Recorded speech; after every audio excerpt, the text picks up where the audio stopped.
যারা যারা চাকরি রিলেটেড গুরুত্বপূর্ণ আপডেটটি দেখার জন্য ক্লিক করেছেন, ভিডিওটি দেখতে লাইক দিয়ে কন্টিনিউ করার অনুরোধ জানাচ্ছি। আসসালামু আলাইকুম বন্ধুরা, বরাবরের মতো আবারও সম্পূর্ণ নতুন একটি আপডেট ভিডিও নিয়ে আপনাদের মাঝে হাজির হয়েছি।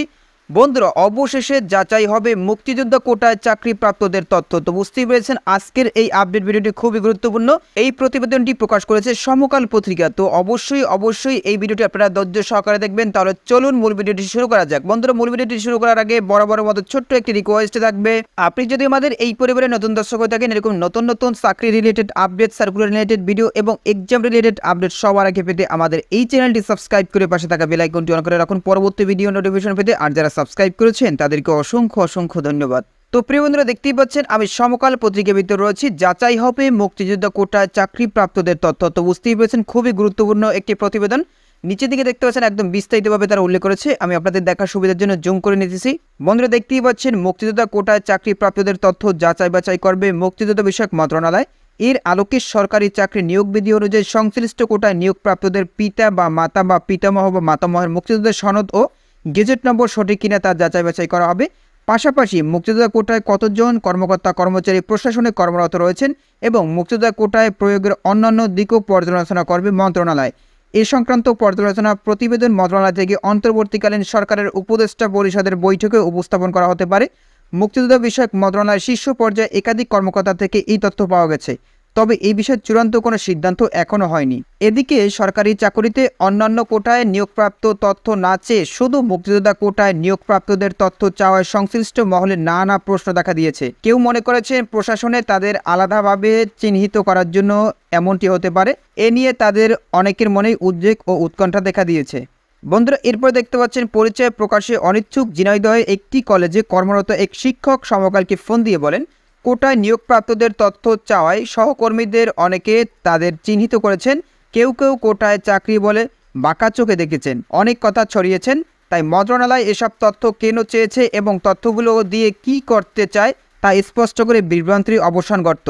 মুক্তিযোদ্ধা বিষয়ক মন্ত্রণালয় সূত্রে জানা গেছে, অন্তর্বর্তীকালীন সরকারের মুক্তিযোদ্ধা বিষয়ক উপদেষ্টা ফারুকি আজম বীর প্রতীক গত 14 আগস্ট দায়িত্ব নেন। ওই দিনই তিনি মন্ত্রণালয় অভ্যন্তরীণ সভায় স্বাধীনতার পর থেকে মুক্তিযোদ্ধা কোটায় আওতায় গ্রেড অনুযায়ী কতজন সরকারি চাকরি পেয়েছেন সেই তালিকা প্রণয়নের নির্দেশ দেন। সভায় উপদেষ্টা বলেন, সরকারি চাকরিতে কোটা নিয়ে যে আন্দোলন হয়েছে তাতে মুক্তিযোদ্ধা বিষয়ক মন্ত্রণালয় ভাবমূর্তি ভীষণভাবে ক্ষুণ্ণ হয়েছে। জাতীয় ও আন্তর্জাতিকভাবে মুক্তিযোদ্ধারা ইমেজ সংকটের মধ্যে পড়েছেন। তখন তিনি মুক্তিযোদ্ধা কোটায় চাকরিরতদের তালিকা তৈরির নির্দেশ দেন।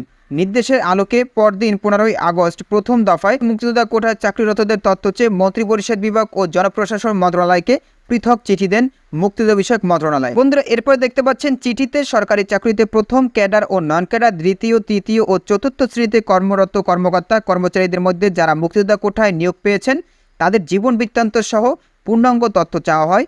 এর মধ্যে মুক্তিযোদ্ধা কোটায় নিয়োগপ্রাপ্তদের পিতা মাতা পিতামহ মাতামহের মুক্তিযোদ্ধা সনদ ও গেজেট নম্বর এবং চাকরিতে নিয়োগপ্রাপ্ত হওয়ার তথ্য উল্লেখ করতে বলা হয়।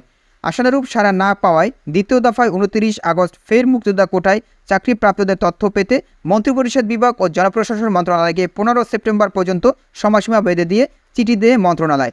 জানা গেছে, ইতিমধ্যে মন্ত্রিপরিষদ বিভাগ ও জনপ্রশাসন মন্ত্রণালয় থেকে সংশ্লিষ্ট মন্ত্রণালয় সংস্থা সহ অন্যান্য প্রতিষ্ঠানের তথ্য চেয়ে চিঠি দেওয়া হয়েছে।